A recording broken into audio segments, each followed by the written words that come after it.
everybody. Quiet Wednesday. I'm going to label this day good or bad from here. How's everyone doing? Simon, Tom, Zia, everyone doing okay? So if you can see by this chart, hi Ray, Praveen, Peter, Patricia, Maud, everyone doing okay? Hi Sneeps. Good morning, Kareem. So I'm looking at dailies here, and the euro above these highs is going to look pretty good. So almost every currency and instrument I look at today is at make or break for a continuation move. Here's the euro. Is it going to break out or fail from here? I don't know. My bias is I'd like to see a continuation move, but my bias the market doesn't care about. Same situation in cable. Is it a flag? It held support. Are we going to get a continuation or a big dollar rally? Same thing is happening there. I will say something on some of the yen crosses, especially the euro yen. That's been my contention for a while, and here we are back against the top of the range that we were going to make new highs here. 34.50 is it, and a lot of people are going to call this a breakout. I think that it could be a breakout, but I'd watch it right up here at 2.618 at 35.43 in the coming days, or let it go with it for the trade up here, but then back underneath it. I'm assuming, and I think there's a chance that we rally, make these highs up here, and then fail. I don't think we'll have confirmation there. Same thing could happen in Guppy. Guppy has a 1 and a 2, and like to see another move to new highs up here in the Guppy. So pretty much everything looks like a long. The Dixie is in the same type of position. Euro pound is too. After yesterday's up day, Euro pound's putting in a red day here. So we still really haven't closed above the 200-day here, something I've been looking for it to do for quite a while now, for at least a week, and that hasn't happened. We have a great interview today with Konstantin Gurdjieff, live from Dublin, so stick around for that. I'm having some trouble with my mouse. There we go. So slice through it. It's not there yet. Could we fail from here? Certainly. But to me, it's an either or. What looks the best to me right now, and Steve was talking about it, is the Aussie. So the Aussie gave up very little ground. I see no reason to short it. I think we'll see a 77.40 handle or maybe 77.60. So that looks okay to me. But as you can see, a lot of these markets are in they're good or bad from here. And I wouldn't make big bets this time of year. Canada, same thing happened. You know, we went to that resistance. We were talking about it yesterday and backed off. So actually it looks like we got a little bit of a stop hunt up here where we took out this high and we're back underneath it. So it's a possibility that maybe we're not going to get 31.20. And it all comes back down to the Dixie. Let me get to the Dixie here.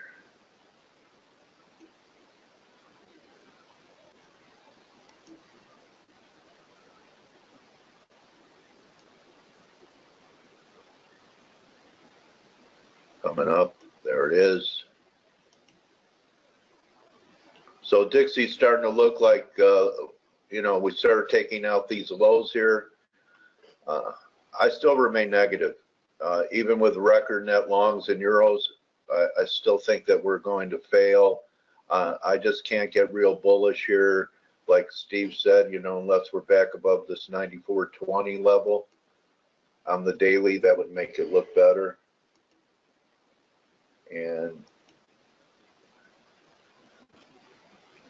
But it's got to hold here. It starts taking out this low 93 next.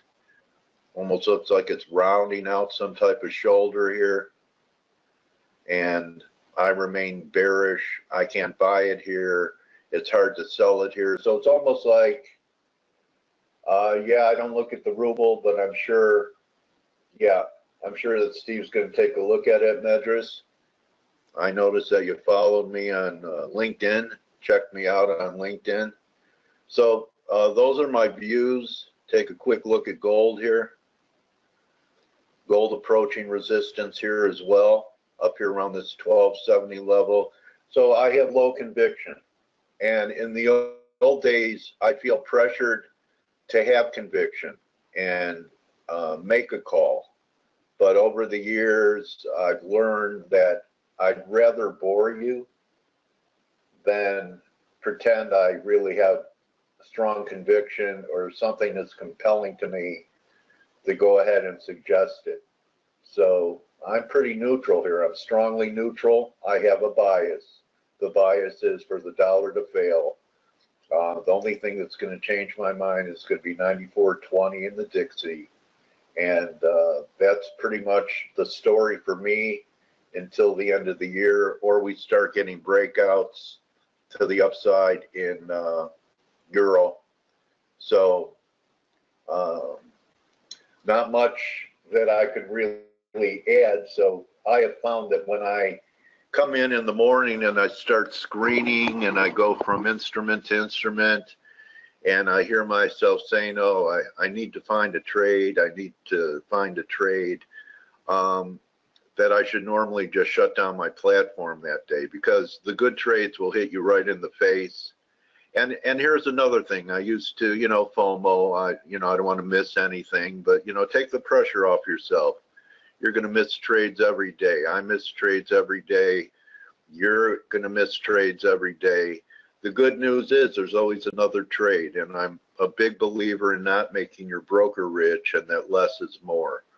So that's my view, but I can say that today's highs are very important, especially in the euro. If we could penetrate that, I think we're on our way to the 120 handle, maybe 121.5. So we'll see how it resolves itself. Right now, the euro-pound spread is saying favor alongside the dollar because the pound is outperforming the euro, but we know that's been jostling around quite a few times. So that's it. I don't have anything to add except looking forward to after New Year's to when liquidity comes back. S&P's put in a pretty negative day and they're trying to recover today. So maybe Steve has more conviction. It seems like this week for the most part, except for I did make one decent call on euro pound, and yesterday told everyone to take half. So that's especially in these environments, my friends, holiday environments, you lower your expectations. So if you bought it at 88, you had between 40 and 60 pips at the opening yesterday. And if you took half, you're glad you did. And you have break-even stops under your entry. And if it takes you out, it takes you out. If it turns up, you're still there for the move. So partial profits are an important part of money management. I hope that over the last 9 months, I've pounded that into your head. Yeah. So Kareem, and that's why, attendance might be a little light. And we're in a holiday market, as Blake said. That's why Blake chose this time period to handle some business away from the market. Didn't think he'd miss much, and so far he's correct. So I do have a surprise for everyone, and I've been working on getting this interview for a long time, that in April we're going to have Jim Rickards here with us, author of Currency Wars. So I've been trying to get Jim to grant me an interview for quite some time, and it looks like it's happening. So I'm pretty happy about that event. We're going to have kind of a star with us. And we have a star with us today, Konstantin Gurdjieff. So we're going to be talking about crypto.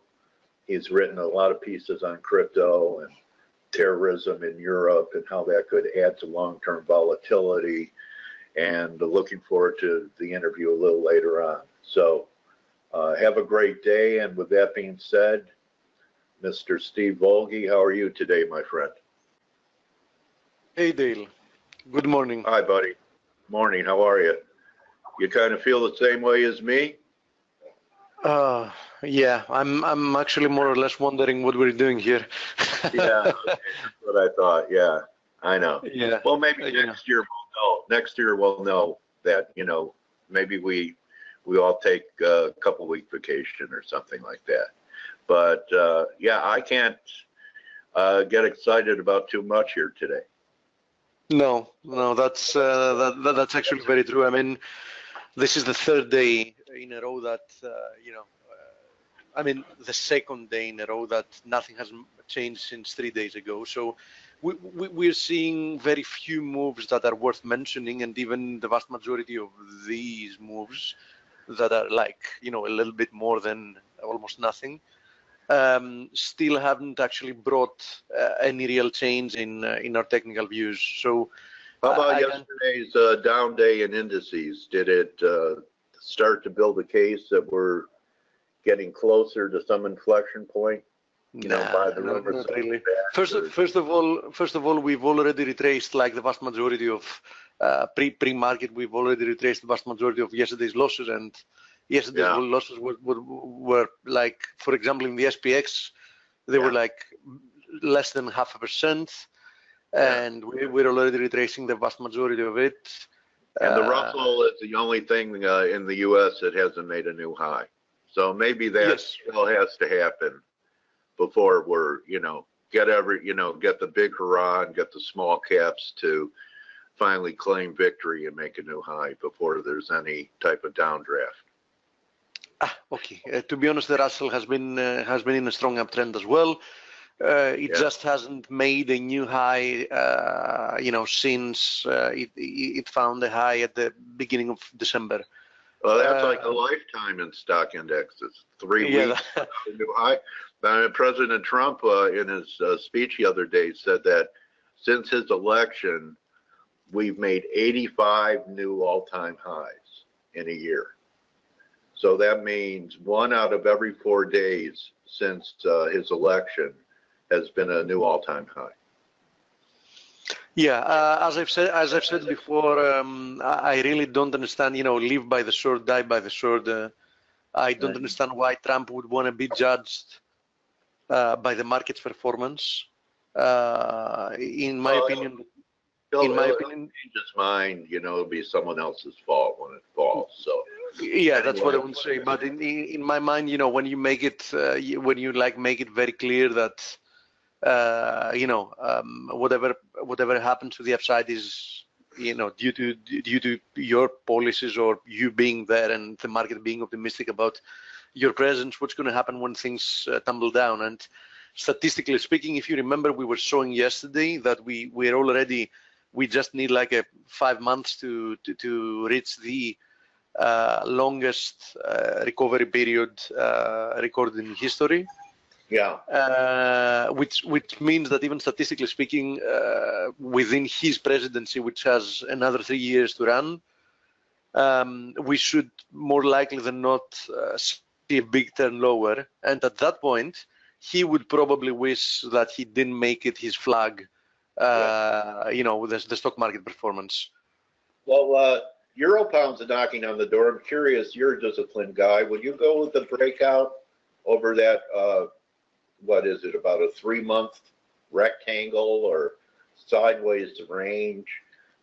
Is that the kind of trade you would go with if it broke out? Or sorry, tell me again, which pair? Which currency pair? The Euro Yen, Steve, is knocking at the door of breaking out to the upside of that long-term consolidation. Yeah, it is, but we still have like another 40 pips. So yeah, 30 to 40 pips. Yeah. And I would definitely not get involved unless I see a daily close, right? Yeah. So yeah, there is no question that the past 3 days, including today, have been strong, and there is no question that at some point we need to see a breakout. I mean, it's already been more than 3 months that we're stuck in this range, and there is also no doubt that having entered this consolidation phase after a strong uptrend, the chances of a break to the upside are at least somewhat higher than breaking down, right? Yeah. So yes, I would probably be looking to get involved if we get a break to the upside, because I would feel that the chances of a continuation are more than decent. Okay. Now the question, though, the million-dollar question is, would I do it, for example, on the 21st of December, let's say tomorrow? I'm not very sure about that. You know what I mean? Yeah. Probably in this case, I might decide that I don't want to get involved, and if it gives me a retest of the breakout area in, after liquidity comes back, might do it. But from my experience, I'd rather miss a move if it doesn't fit my criteria. And part of my criteria is to feel that the market is functioning properly. And at the moment, with liquidity drying out and a high probability of like some stupid liquid moves during the next, let's say, 10 days, I would probably stay away from it. And if it means I lost it, fine, I lost it. At least, I'll have peace of mind, right? Yes. Yeah. Okay. So if you want to take over the charts, I think there are some questions here. Yes, absolutely. But before some questions, yeah, I'm going to show a couple of things, the only couple of things that have actually transpired that do matter. Yeah, like Ben is saying, the bonds, one thing for sure is the 30-year Treasury looks to be breaking down. Yes, exactly. The first thing I wanted to start with are the treasuries, because that's probably the only big technical event we've had during the past 3 days, and you can see it here and what that means. Yeah. We finally broke below this wedge, and this is a technical event. This is bearish.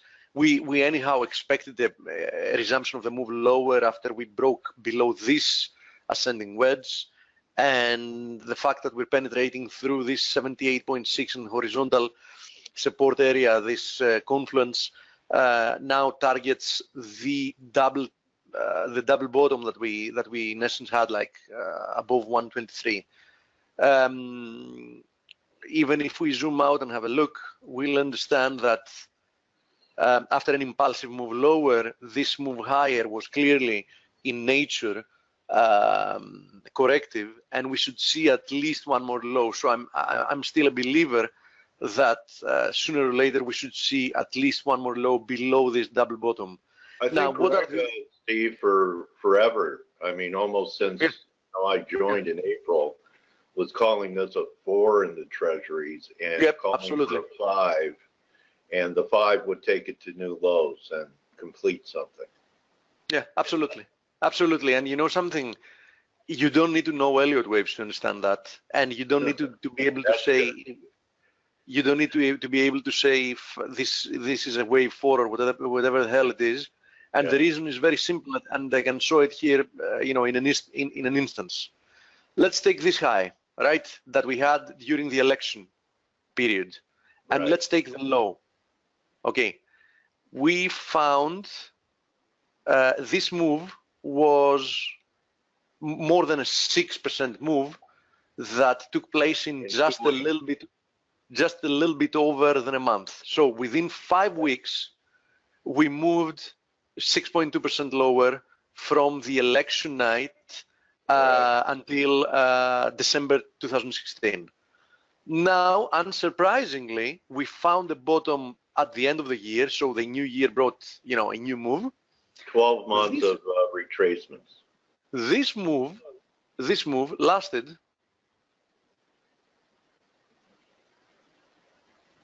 2/3 of a year, roughly, and recovered 4.2%. So it took us, let's say, roughly 9 months, a little bit more actually, 9.5 months to retrace 2/3 of the move lower we got within 5 weeks from the election night high. So I think that without knowing any Elliott waves, you should have no real trouble understanding and pinpointing which was the impulsive move and which was the corrective, right? Correct. Yeah. So no real surprise that after breaking below this ascending wedge, and despite putting some doubts because of the prolonged consolidation, the move lower is resuming. So honestly, I don't find this surprising. Of course, we need to note here that it's not only the bonds, the US Treasury bonds that are breaking lower, but it's also the bunds. So the bunds are obviously, if you see here, are not in the same breakdown situation as the US Treasuries are. By the way, if anybody wonders why the Euro USD is higher, of course, the fact that the US Treasuries are breaking down, so the yields are moving higher, matters not, because the interest rate differentials are what matters. And as you see, the last 3 days, the move lower from the bonds has been stronger than the move we've seen in the treasuries, right? And finally, we have an event here because the bonds are clearing this diamond formation, which they were holding for 3 months, and they seem to have momentum. So I think that we finally have an event here as well, and this opens the possibility of another retest of this large horizontal bottom of what you can see as a flat bottom triangle here. So despite treasuries breaking lower and equivalently the yields moving higher in the US, if we keep seeing the bond depreciation being or at a faster pace, that should not surprise you when it transpires to a stronger Euro USD. So a stronger Euro USD and yields going higher in the US, which means a possibility of a stronger USD yen, obviously also gives more credibility to an upward breakout of the euro yen, right? So now we are connected the pieces of the puzzle together, right? Yeah.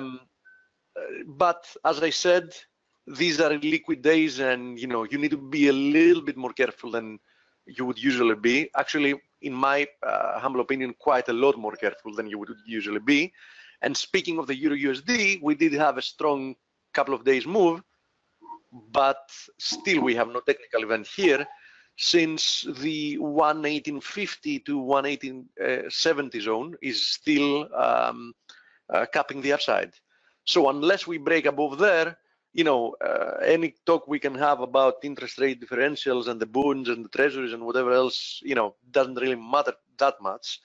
As I said, yesterday and the day before, I either need to see a break below 117 or above 118.70 to in one case, if we break lower from 117, to be looking perhaps for some more weakness before moving higher, because I'm still of the opinion that the Euro USD is going to move higher, or that we are moving, to new highs probably from right here.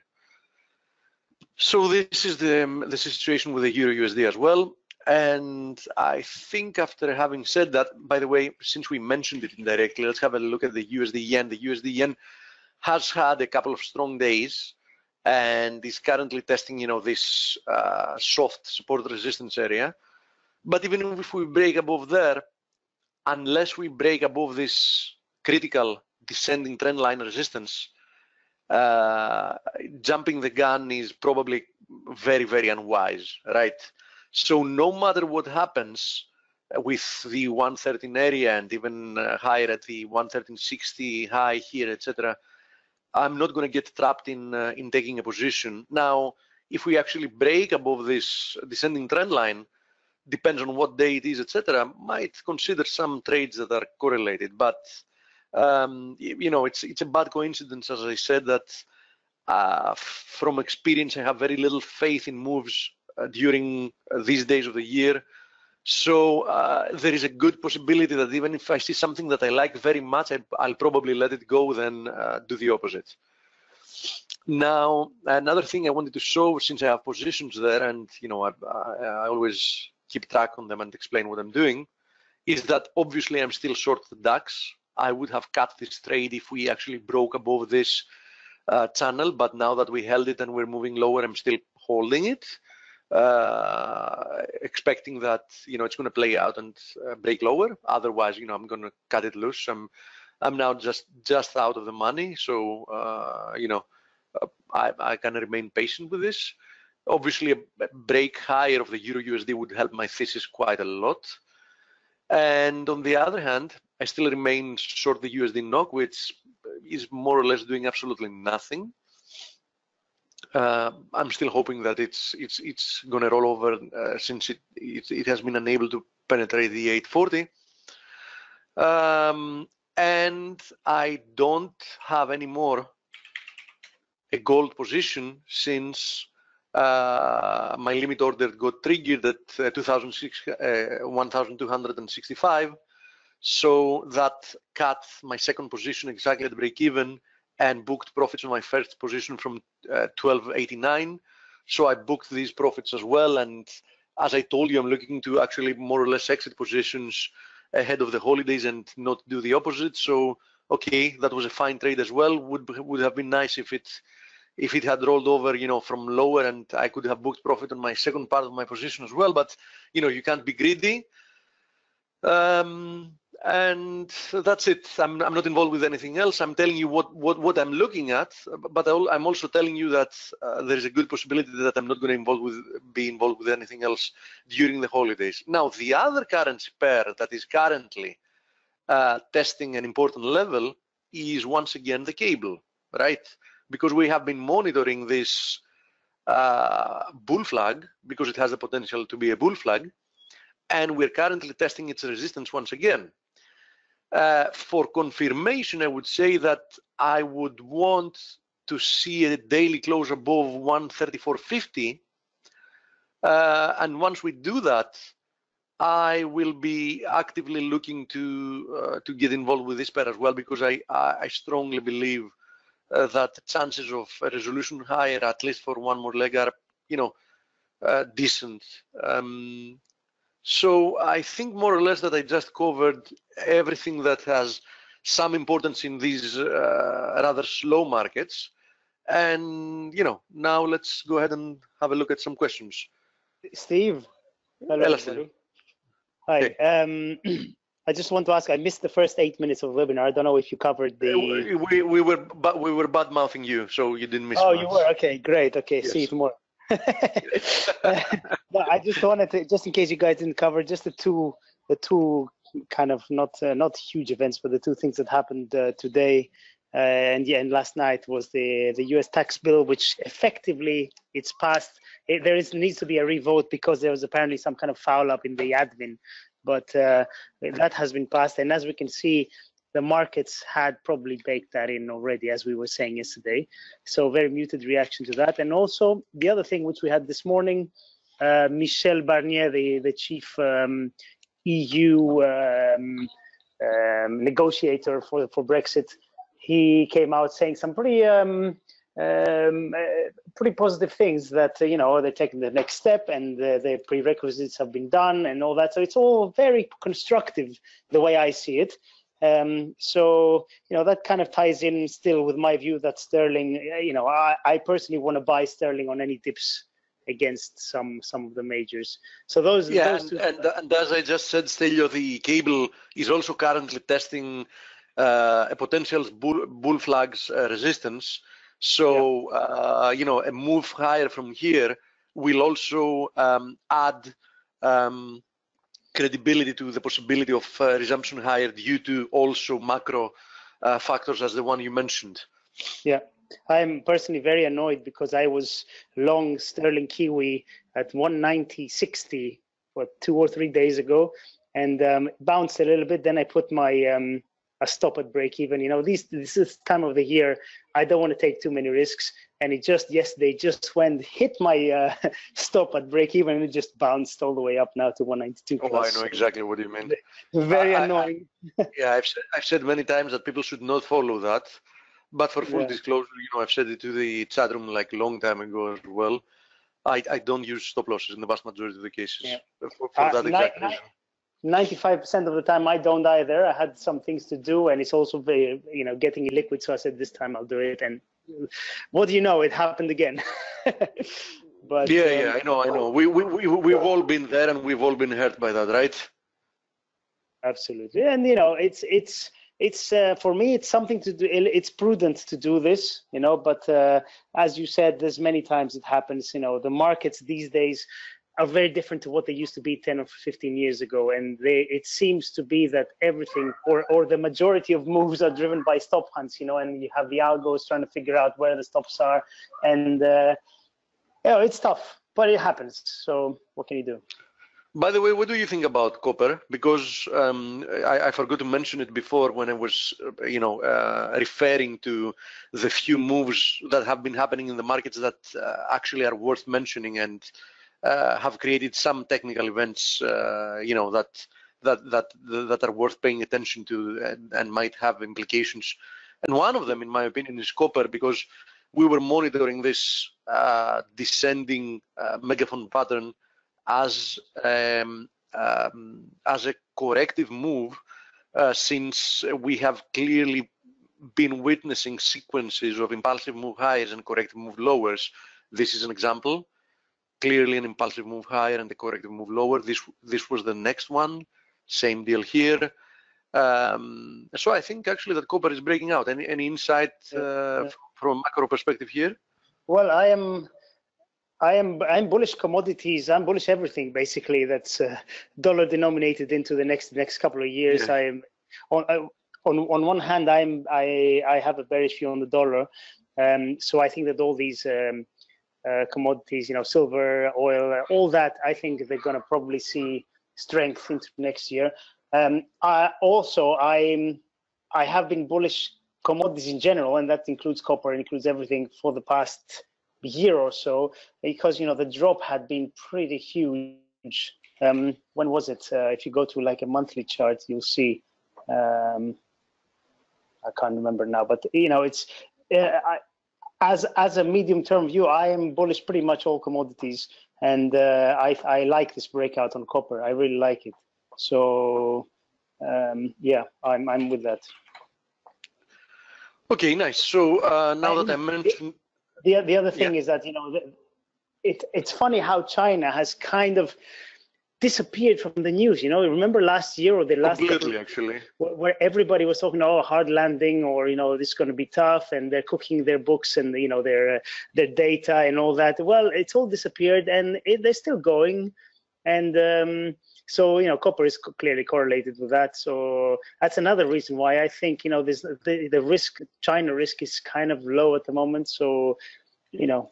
And another reason, I didn't mention these before, although we saw them yesterday and nothing has changed in my outlook, but of course some people here might have not been yesterday, is another reason why I do like the Aussie and the Kiwi for a short-term resumption to the bullish breakouts they've given us.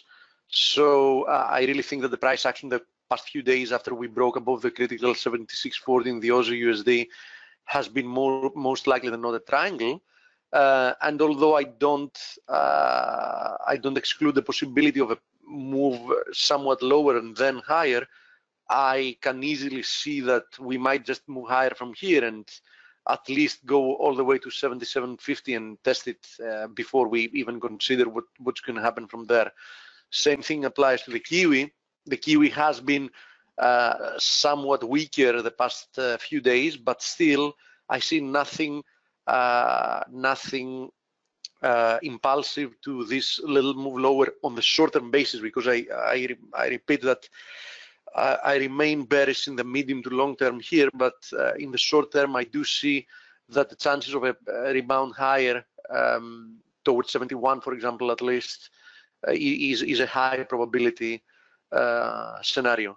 So I think that the fact that copper is also breaking out might also be pointing to the same direction, having to do with commodity currencies. You know, the correlation of Aussie with copper in the vast majority of the past years, you know, has been notorious. So, you know, that's always something I'm looking at when it has to do with copper. Yeah.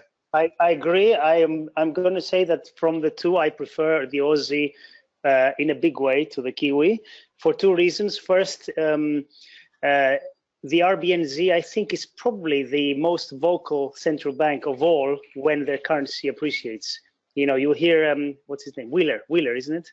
The RBNZ chief, I think. Yeah. They just changed him, didn't they? Oh yeah, you're right. But you know, the mindset there is that, you know, they need the currency to not appreciate. Wheeler the dealer, right? Wheeler the dealer, yeah. And every time, I mean, you could see it. Every time there were any critical levels and all that, they would come down the tapes, the lines, and just try to push it down. And the other thing, obviously, is the recent political developments. You know, we don't know what this new government's going to do. They've been pretty, you know, the things they've been saying. They're quite leftist, so yes. there is nothing good they can do. Yes, I mean, well, not for the currency anyway. Yeah, so, if history has been a guide, you know, yeah, one thing is for sure that from left economic policies, you never get something good coming out of it.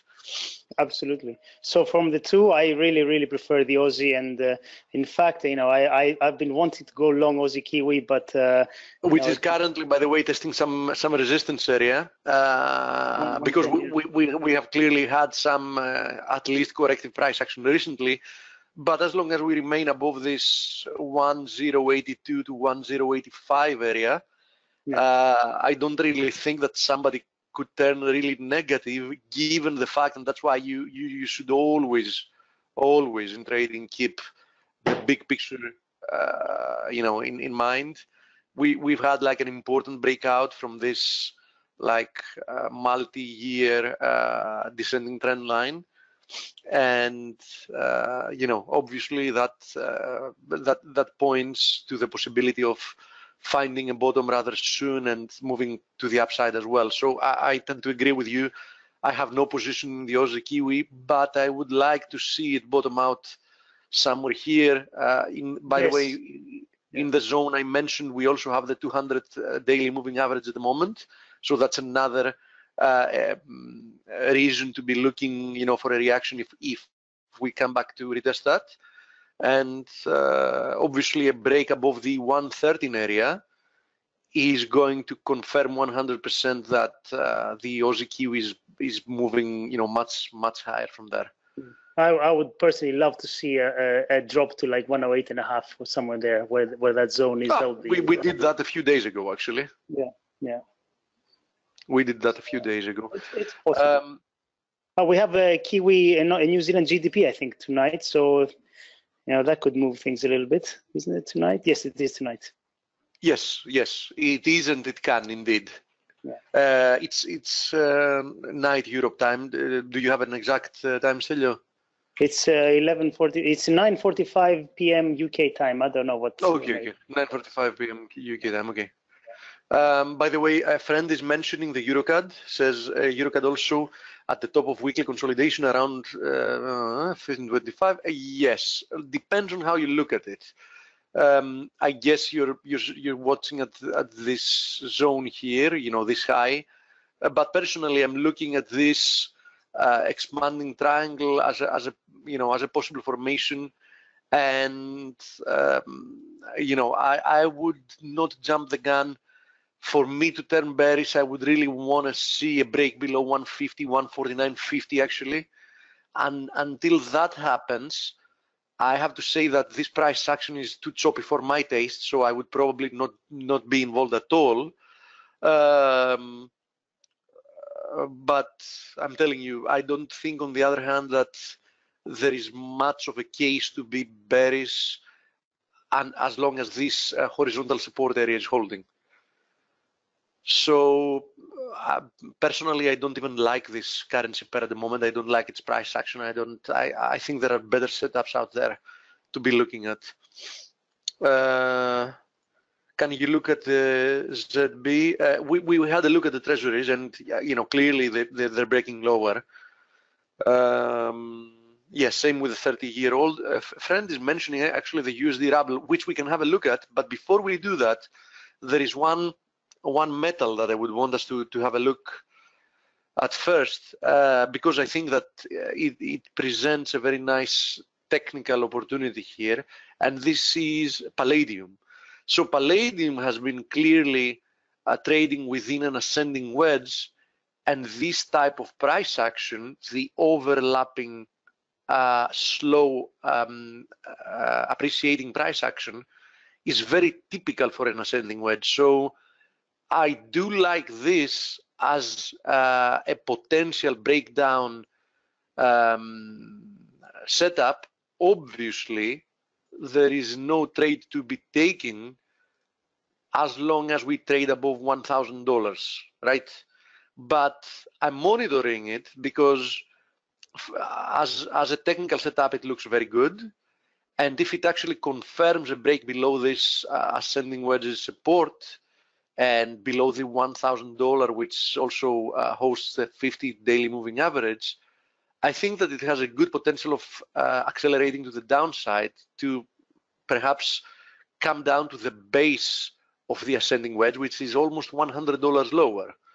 So if there is one metal I really like to the downside, as long as it plays out with the equivalent technical pattern, it's this one. And I'm definitely going to trade this if it breaks below 1,000. If it doesn't, I'll keep monitoring. Okay, so something that's in my radar and I wanted to share. Now let's have a look at the USD ruble. Okay, the USD ruble has been more or less in a triangle, as you see. So we did find a low there, and this was a very nice trading opportunity. I actually traded it down there. I had tweeted about it as well, because this was a very beautiful descending wedge. It did produce some upside, but I have to say that the bullish momentum just died out quite soon, and what we've been left with at the moment is something that tries to be a rounded bottom.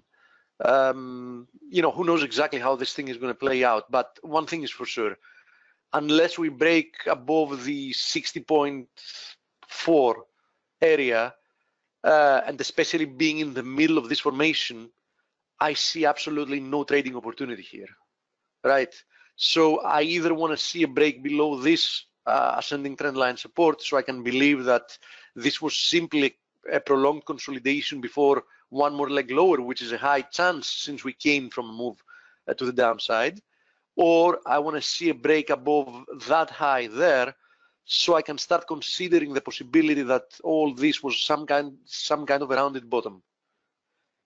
Definitely, though, as I said, we are in the middle of this formation at the moment, so either you go to the casino and play red-black on the roulette, or you take a long or short position. In my mind, it's the same concept.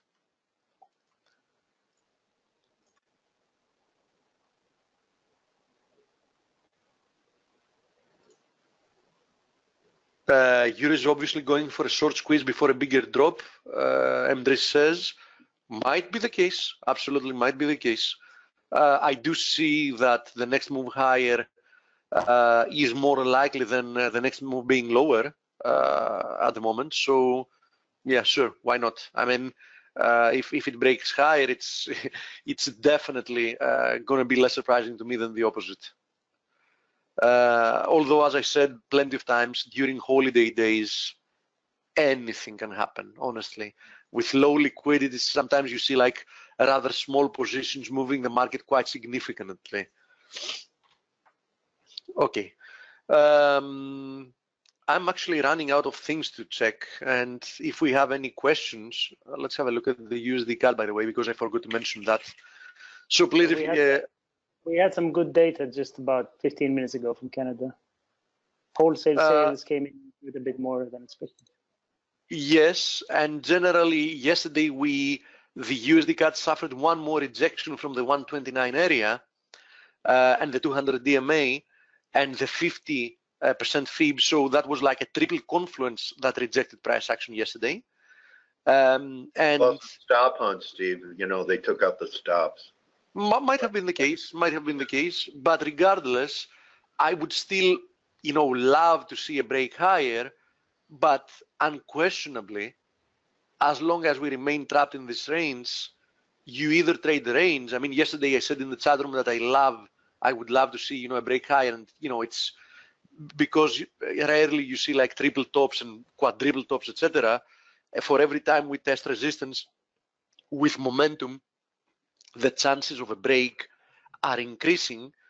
And one of our friends in the chat room, he said, oh, I was thinking of shorting it, and I told him, whoa, wait a second, why don't you do that? I mean, definitely the reward to risk ratio is with you.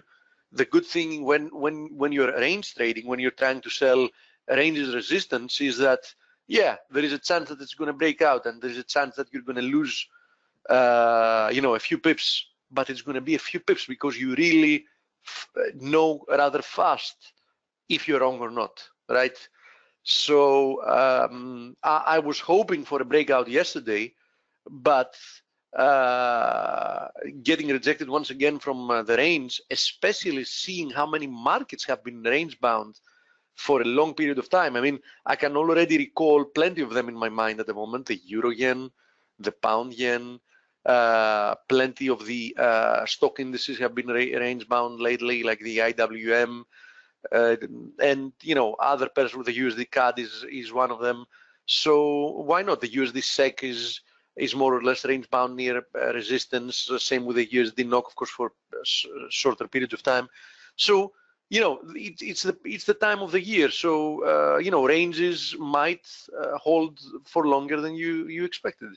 And as long as we stay below 129 in a daily closing basis, or let's call it 129.30, that we have the 200 DMA and the 50% fib, and yesterday's high, we can definitely keep trading in a choppy manner for several more days, right?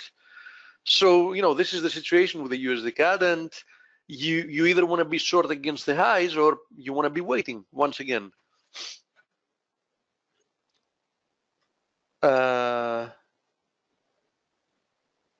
Yes, Simon. I talked about the DAX, and I'm actually short the DAX, and I am viewing this exactly this way, as you see.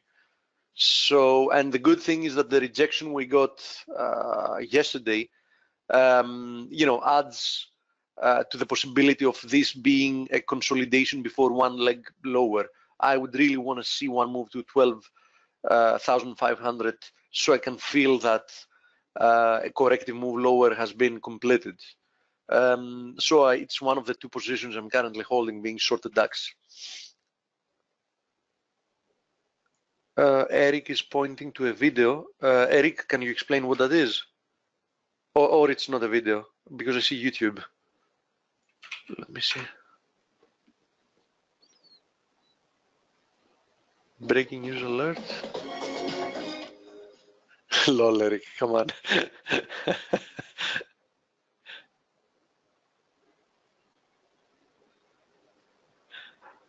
What is it? It's a video of Rick Astley, I think, singing. Yeah, Rick roll. What about silver? Yeah, sure. Let's have a look at silver. The fact that I'm now out of my short positions in gold as well, and I'm not involved with metals anymore, doesn't mean that my thesis has changed, right? I still believe that a rejection and a resumption lower is a high probability scenario.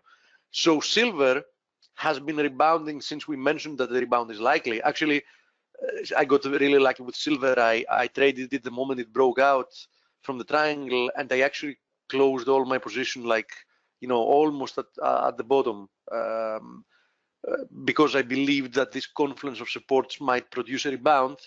And as it seems, it did. But let's see if my second part of the analysis here stands as well, which is I would really want to see a rejection from the 1630, 1635 area. If not, I would then be looking at the 1675 area to produce resistance. So I'm not constructive silver in the short term. I mean, in the long term, I would really like to be buying silver at, you know, at some point. But in the short term, I still believe that silver has to prove that it's turning higher for me to get bullish. Otherwise, I remain bearish. So either a rejection from 1630, 1635, or from 1670, 1675 is going to look very normal to me. And especially if we make it up to the 1675, I might actually look to trade that once again to the short side. So I'm guessing that we might get there after the holidays if the rebound is resuming. And if that's the case, I'm actually going to get involved with it. Oh yeah, crude. You're talking about a bullish wedge. I'm not sure what you're watching, but I'm definitely watching at the bullish formation. This bullish formation is a triangle which uses the ascending channel's resistance as support, the broken ascending channel's resistance support.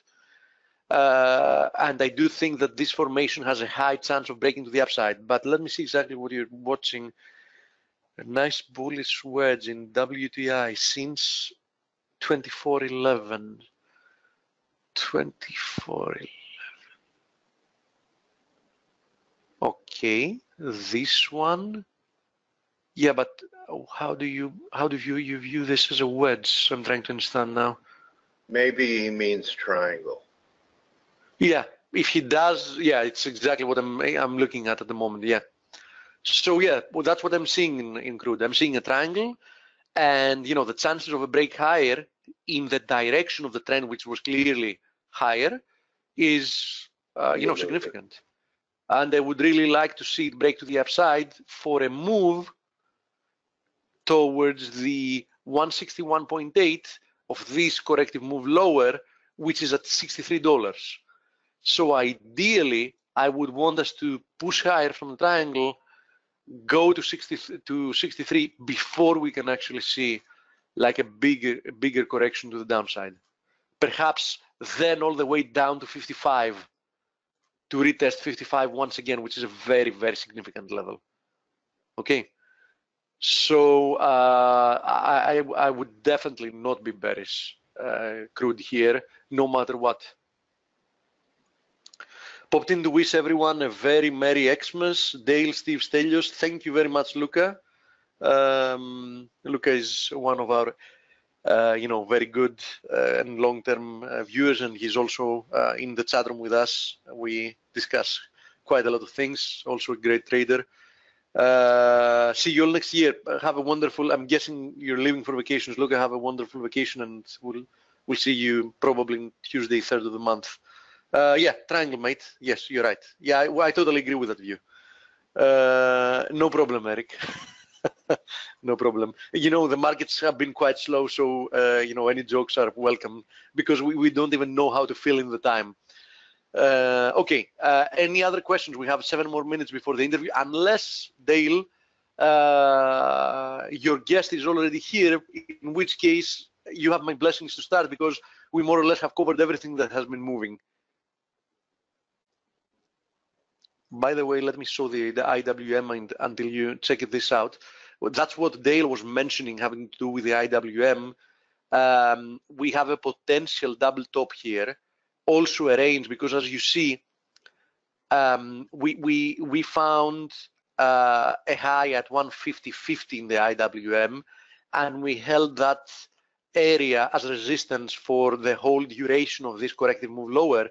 And once we broke above it, this horizontal area, which was also the 161.8 of this corrective move here, started acting as support. So now we're currently trapped between the 155 area, let's call it roughly, and the 150.50 area. Obviously, a break to the upside is always preferred when you're in an uptrend, but this might end up being the double top. So, you know, unless we break to the upside, you should also have in mind that that's a possibility.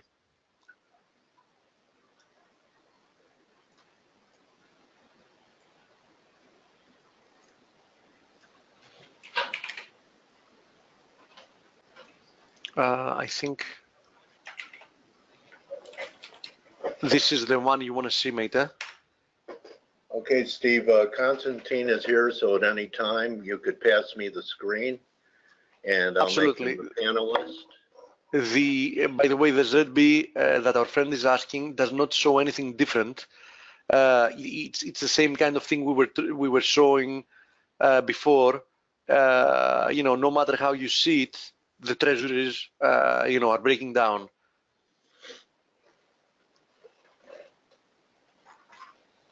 My preferred instrument to watch, though, is this. And, we are seeing the same thing here. So they're breaking lower, and I do believe that they're going to post a new low. Okay, enjoy the interview, mate, and see you all tomorrow. Let's hope we get some action today. Okay, you want to pass me the screen, please? To you or to a friend? To me, and then I'll make him a panelist. Thank you, Steve. There you go. It's all yours. Everyone stick around because Constantine is going to be covering crypto. Okay, so you're going to learn a lot about crypto.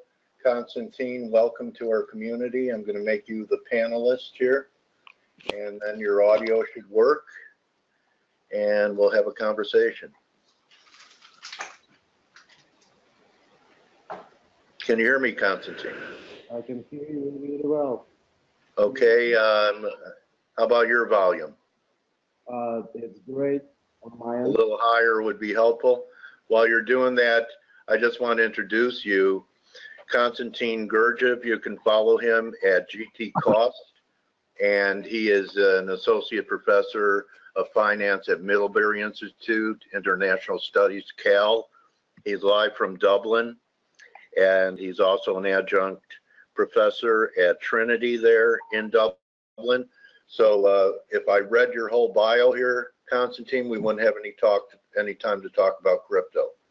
But as you can see, he's very accomplished, and we're fortunate to have him here. And I noticed, Konstantin, that you have a lot of info on your blog about crypto. So why don't we cover what you've been telling your readers and people listening to your lectures about what you feel is behind crypto, and then we can move on to the decentralization argument. Well, Dale, listen, cryptocurrencies are hot right now, especially Bitcoin, but so is other ones such as Ethereum, Ripple, all the various different coins coming into the market. Institutional investors are getting in, retail investors are deeply into it. There's a huge debate going on about the fundamental valuations behind those currencies. And on the side of this all, there is a wonderful technology which is being developed and being used by a range of companies, which is the blockchain, which underlies the cryptocurrencies, of course.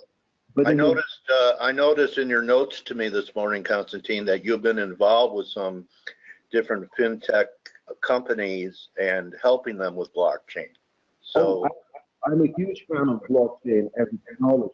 I'm not a technical person, I'm more of a finance person in this context. And as a big fan of blockchain as the future for the transactions registry, data storage, data processing type of platforms, I'm at the same time a very skeptical person vis-a-vis the cryptocurrencies that are being traded today, and in particular Bitcoin, because in a way, though Bitcoin and other cryptos do underlie the blockchain and have created the entry into the blockchain technology itself, they in a way drawing attention away from the technology itself and creating a huge speculative bubble in terms of the valuations of those currencies. So this ongoing saga of ever-rising market valuations for cryptocurrencies, as you know, have captured pages and pages of mainstream news, attracted millions of investors and so forth. 6 months ago, Chinese traders and miners dominated the market for Bitcoin. Today, the hype has spread globally. Draws young hipsters from South Korea, all the retail investors from Japan. That's right, the good old Japanese housewives are back into the market. Scores of desperate middle-class types from Venezuela and parts of Latin America, crowds of techies from the US, you name it, everyone is into it. At the same time, Bitcoin and other currencies, cryptocurrencies have earned the attention of armies of financial analysts and academics. So if we go through the kind of top level, I'll give you 5 key features of cryptocurrencies that, as their most ardent proponents would allege underpin their fundamentals in terms of the valuation. The first one is, you already mentioned, the decentralized and global nature of the cryptos, which in common language really means that they're independent from the monetary and financial authorities. The second one is a high degree of blockchain security. This is an argument which is that blockchain is unbreakable and so forth, and therefore we cannot really violate the security systems behind the Bitcoin itself. The third one is a limited supply of cryptocurrencies, most importantly Bitcoin, because this is the only one which is really fully limited by an algorithm, which theoretically implies the ability to hedge inflation risk. And this is a big selling point for the Bitcoin enthusiast. The fourth one is anonymity, or if you want to put it differently, ability to hold Bitcoin and other cryptocurrencies beyond the reach of the coercive power of the state. People like me, libertarians, usually tend to like this feature without really considering its deeper implications. And the fifth feature is the high degree of blockchain efficiency in transmitting and storing information. I mentioned that very briefly already. There's much more to it because, in my view, there is a deep disconnection between the blockchain efficiency and the lack of efficiency and lack of liquidity in the market for the Bitcoin itself. So I'd be happy to walk through that, and I'll give you some of the more insight into research that we're doing, myself and my authors are doing in that space as well, with the new paper coming up. Okay, so Konstantin, the volume's not that great from your side. Some people are having a hard time hearing it. I turned off my volume. I could hear you. Would you consider what's happening in crypto right now analogous to what was happening in .com? And even though there was a .com bust, out of the .com bust came some leadership that ended up surviving a washout and became the new leaders in tech, and perhaps the same thing could happen, that we have some type of washout in crypto, and because the technology is here to stay, that this will be survival of the fittest in crypto? I would agree with your view there, and I would raise it a little bit. I think the stakes in the current hype cycle surrounding Bitcoin and to a lesser extent other cryptocurrencies is certainly much higher than they were in the case of the .com bubble. From the point of view of those currency valuations, there are no fundamentals that are holding those valuations currently. So it is anybody's guess in terms of the value of those currencies in the market that will prevail in the long run. It can be anything between $0 and $1 million Bitcoin valuation. It can be pretty much anything in between. What you pointed to is a classic hype cycle. Like the .com bubble, like pretty much all of other bubbles, what underlies the Bitcoin bubble today is a technology which is ultimately highly useful. It probably in itself is also quite overhyped as far as the extent of the blockchain technology and its impact in the long run on the financial services and other services in that provision. Do you think the anonymity aspect of it is overhyped because regulators and tax collectors want to know about crypto transactions? Well, that's completely true. The issue of anonymity of Bitcoin and cryptocurrencies holdings is similar to the issue that relates to security as well. While the actual holding of the currency can be anonymous, investors in these currencies are still subject to legal, taxation, and security controls operating in either jurisdiction of their domicile or in the jurisdiction where they intend to use these funds, or both. More importantly, the need for regulated and data captured intermediaries that are required to transact in the real economy, that when you are using those currencies themselves, implies that what's anonymous in holding today is no longer anonymous in its use or trading. And this ambiguity between the promise of anonymity and the requirement upon the investor to disclose their holdings for tax or legal purposes in relevant jurisdictions is an added pitfall for many retail investors who can end up with an egg on their face, unexpected legal and tax bills, facing potential penalties and fees, simply because they assumed at the point of investment that their holdings are truly anonymous. Bitcoin is not free from capture by the coercive action of the state whatsoever. And it's, we can see this developing already. South Korea is trying to regulate it. United States is certainly trying to regulate it. There is a host of other securities and investment regulations which are already in place, which do apply to Bitcoin. Bitcoin is not an island on its own. Okay, what did you make out of China's move to ban it and its limited impact? I think the limited impact of the bans on Bitcoin are pretty reflective of the fact that the large part of the markets for Bitcoin are effectively bifurcated. There are effectively three types of markets for cryptocurrencies today. The first one is that the mine and hold market. So in other words, miners who produce the Bitcoin or other cryptocurrencies themselves tend to hold on to Bitcoin and not sell it or not trade in Bitcoin itself. So that creates a very large pool of illiquid Bitcoin and other cryptos sitting out there waiting for some big catalyst to push them into the market. And that relates to the issue of the liquidity itself. The second pool of investors are the mom and pop type of speculative investors who engage in a speculative strategy, but at the same time adopt the buy and hold type of position. In other words, they buy for speculative purposes, but they're not willing or able even to trade at current spreads, for example, which have high latencies in terms of trading, which are really long. They're not able to trade efficiently. So as a result of that, there is a clear dichotomy or disconnect between the retail investor's position in Bitcoin and their perception of Bitcoin as a liquid instrument that is suitable at the same time for buy and hold type of strategy. There is a third really large pool of investors, much larger than the currently retail investors, so hard to estimate in general overall, and that's the investors who buy Bitcoin and hold it for the purpose of money laundering or evasion of capital control. China is experiencing all of these type of investors because it is a major center for mining Bitcoin, a dominant player in the market for mining Bitcoin. A known number of the intermediaries holding those exposures right now, and a known number of miners holding exposures right now. And the government, while trying to crack down on that, really can't do much in this space because it is decentralized at the point of holding. Now, beyond that, there is retail investors, and I think the Chinese authorities are severely concerned with that. Like pretty much every authority, under the sun right now. The Japanese are concerned now. The South Koreans, I already mentioned, they're significantly concerned with two aspects: the retail investors' positioning in Bitcoin, and at the same time the exchanges, security, stability, and regulation. What about the aspect, Konstantin? I'm watching a trade right here. You have $50 in between trades. I mean, the spreads are ridiculous, but I think more importantly is that even though there's an illiquid futures contract now, most of these exchanges are unregulated. Could they be bucket shops? There's even been some talk, I believe, iCoin or one of these exchanges, people aren't able to get their money out. Do you think that could be the death knell?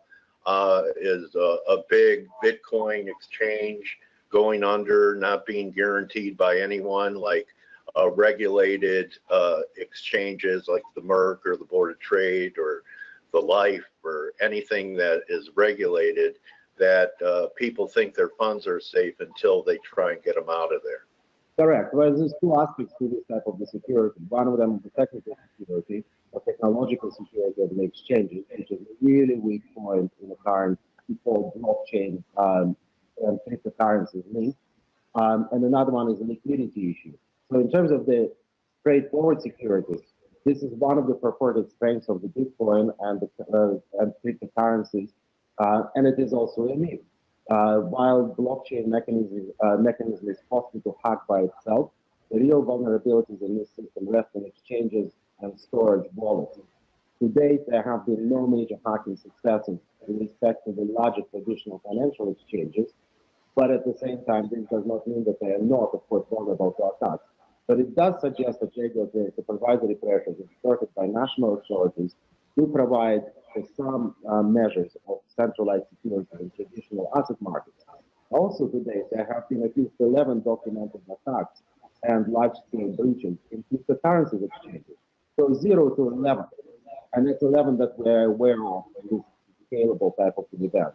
So in general, business of hacks and security breaches in cryptocurrency markets is growing in line with Bitcoin price and incentives to undertake such acts. The higher the price, the more incentive the hackers will have.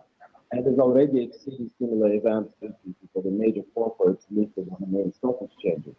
Our recent research, myself and co-authors, shows that cyber criminals respond strongly to financial incentives in undertaking criminal hacking activities, and that applies across all of the different financial markets and different financial assets, from equities to bond markets to anything else. And as Bitcoin value continues to rise, so will the attempts to crack the security codes protecting cryptocurrency investors. What do you make out of how difficult, even with a regulated contract like the new futures contract on it, that you need 400% margin? That means 4 times the contract value to initiate a short position. I mean, how can you have I would call it a market that has integrity if you can't trade both sides of it? And do you think it's a coincidence that Bitcoin is starting to come off since the launch of the futures contract? I think it is right now. It's very difficult to assign the relationship between the Bitcoin price and the futures contracts themselves directly. It's too little time, too little data. In general, in cryptocurrency, we find in our research that the lack of data, the shortage of data horizon over which we can analyze, for example, fundamentals of the cryptocurrencies and things like that, is certainly hindrance. So you're pointing to the whole issue of the overall market liquidity, which is extremely low in the case of Bitcoin. You mentioned that even in the options market, there is a difficulty in terms of the securing the opposite side of the trade, in terms of the options. Shorting is one of the examples of that. But if you go into the underlying fundamentals of the Bitcoin itself, latency is huge. It can take you between 26 hours and more to clear the transaction. This creates, and also in addition to the spread of us, you can take, $25, $50 spread trade. And as a result of that, what that creates is a concentration of holdings of Bitcoin by retail investors on the exchanges in centralized wallets. These are secret ducks for hacking. As we have seen with the collapse of several exchanges recently, or big shocks to several exchanges recently, the money simply evaporates out of the account. The only way, this is the irony of that, and Bitcoin's brothers actually this week have shown to us, the irony of securing Bitcoin holdings is actually printing out your key, the security key, and holding it in physical paper format.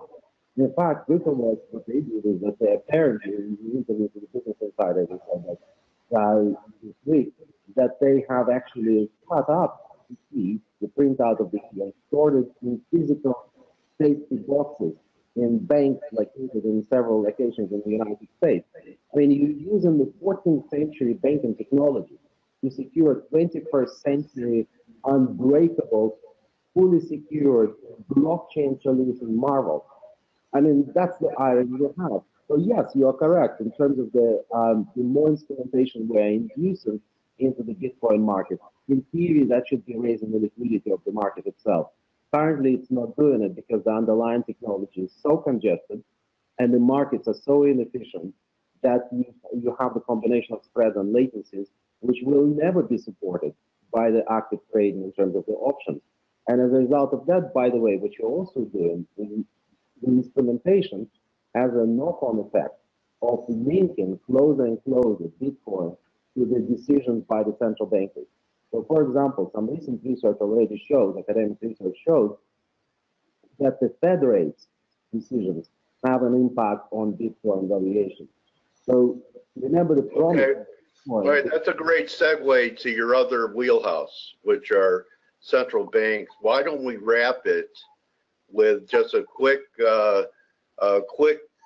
summary of the Fed, PBOC, ECB, BOE, and what you think is ahead for 2018.